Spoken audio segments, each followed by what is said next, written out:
Hi, we're at the South Gate here for another round about the US Open. We're going to hang around a little bit. There's a lot of people in this area coming in from the city for their day at the US Open. We're going to see who we can run into. This is our pal Bill Babcock. He knows everything about tennis and he runs basically the Grand Slam. What's your favorite memory of the US Open? How many years would you say you've been coming here? Since I was probably 17 when I played the qualies. Yeah, each year is a highlight, frankly. I'm not being cliched. I just think each year is new and different, and thankfully I have this job. And you're the disciplinarian for the Grand Slam tournaments, including this one, of course. I'm a merciful judge. You're a merciful judge. What do you do? How do you really decide when to bring down the hammer? There's a lot of precedent, and I think the attitude of the player on appeals is really important. Disrespect for officials, abusive players, abusive people, it's just not going to be tolerated. Smash a racket here and there, sometimes, it happens. I've smashed this microphone many times, and I haven't been disciplined. You're like a rock star. Just on the ground. All right, here we are with Ben Rothenberg, all-round social media maven, freelancer at the New York Times. Ben, what do you like about the U.S. Open? I like a lot about the U.S. Open. I think the atmosphere here is very true to the place, to New York, and it's very upfront and loud and just wanting to have a good time. And there's not too much pearl clutching here compared to a lot of the other Grand Slams, which I appreciate.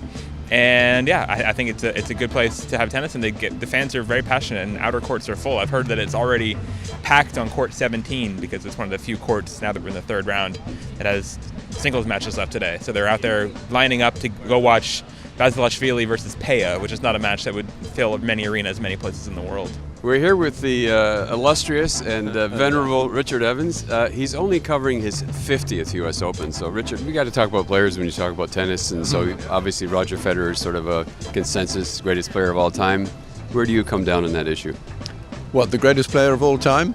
Well, I do wish people would do their homework. I won't name names, I can't even remember the name. But somebody came up with the 25 greatest players of all time, and Lou Hode wasn't amongst them. I mean, please. Lou Hode, the great Australian who won Wimbledon 56 and 57. Before Federer, he was the greatest player I ever saw. He was so powerful, so talented. And everybody says, what about Rod Laver? Love Rod Laver, great champion, super guy. One of the best of all time. Little problem, Lou Hode used to kill him, and Rod Laver will tell you. And so it's a bit of a shame that Hode's been forgotten. He had a bad back, which really ruined his career later on. But he was a great guy and one of the great players of all time. But Roger Federer is the best player I've ever seen. And what about the writing profession? How would you say it's evolved over the last 50, 60 years? It used to be more dedicated, more artistic, more literary than it is today. We live in this sort of digital age where nice sentences get lost in the need to produce something in about 5 seconds. More pressmen were assigned permanently to tennis than they are today. So we used to get more journalists permanently on the tour, which gave for greater expertise. But there's still some pretty good writers, so even young ones. Well, speaking of young ones, and younger people wouldn't understand this, but this man here, through the years, I'd say in the 80s and the 90s and the 70s, he had something called the roving eye in Tennis Week. And if you were a little guy in Montreal or in Cincinnati or in London, you read those things every 2 weeks because there was no social media. And you were at tournaments in Milan, you were at tournaments maybe in Rio, tournaments in Tokyo, and you were the one who brought the message, mind you, 2 weeks later. Were you aware of that in those days, that you were the guy? Maybe the big tournaments people are there, but you were at all the smaller stops, and you were really invaluable for providing information on what happened at those events. We're here with Senya, a tennis player from Switzerland, and Adrian, tennis writer from Switzerland. What do you like the most about the US Open?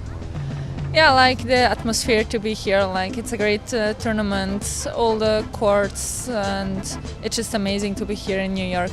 All these years covering Roger Federer, is that fun?